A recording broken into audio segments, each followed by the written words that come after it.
हम मजबूर हो के आए, खुशी में से नहीं आए। मच्छरों में ये बच्चे सारे कट रहे हैं। शाम भी बिरयानी, सुबह भी बिरयानी, बच्चे बीमार हो रहे हैं। खाना नहीं दे तो नहीं दे, हमें रूम तो मिलना चाहिए, हमारे बच्चे तो ताकि सहूलत में रहें। हैदराबाद में सिंध भर से आने वाले सैलाब मुतासरीन इंतजामिया और हुकूमत की अदम तवज्जोही के बाइस अजियत से दो चार दिखाई दे रहे हैं। हैदराबाद के इलाके कासमाबाद में सिंध हुकूमत की जानिब से बनाए गए रिलीफ कैंप में सैलाब मुतासरीन नामुनासिब सहूलियात की वजह से मुश्किलात से दो चार हैं। मुतासरीन का कहना था कि रिलीफ कैंप के नाम पर हमें यहाँ बिठाया गया है, लेकिन ऐसी कोई सहूलत नहीं दी जा रही जिसकी वजह से हम सुकून से अपने बच्चों के साथ जिंदगी गुजार सकें। सैलाब में इधर आए, हमारे घर सारे डूब गए पानी में, जो भी घर में चीज़ें थी वो सारी डूब गई।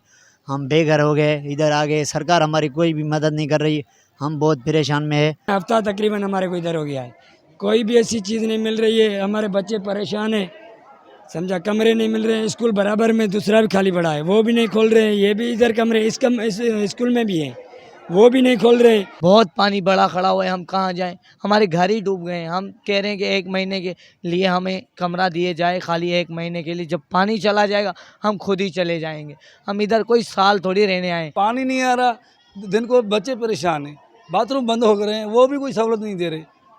जमादार एक रख लें सफाई के लिए, लोग बीमार हो रहे हैं। अब चल के दिखाएं आपको कितने बंदे बीमार हो रहे हैं। कासमाबाद में बनाए गए रिलीफ कैंप में 80 से ज्यादा खानदान मौजूद हैं, जो हुकूमत और इंतजामिया की अदम तवज्जोही के बाइस खुले आसमान तले जिंदगी गुजार रहे हैं। हुकूमत और इंतजामिया अगर वाकई मुतासरीन की मदद करना चाहती है तो उन्हें चाहिए कि वो मुतासरीन की मुश्किलात कम करने के लिए इन्हें फौरी इमदाद के साथ सहूलियात फराहम करे। रेहान गनी, पासबान न्यूज, हैदराबाद।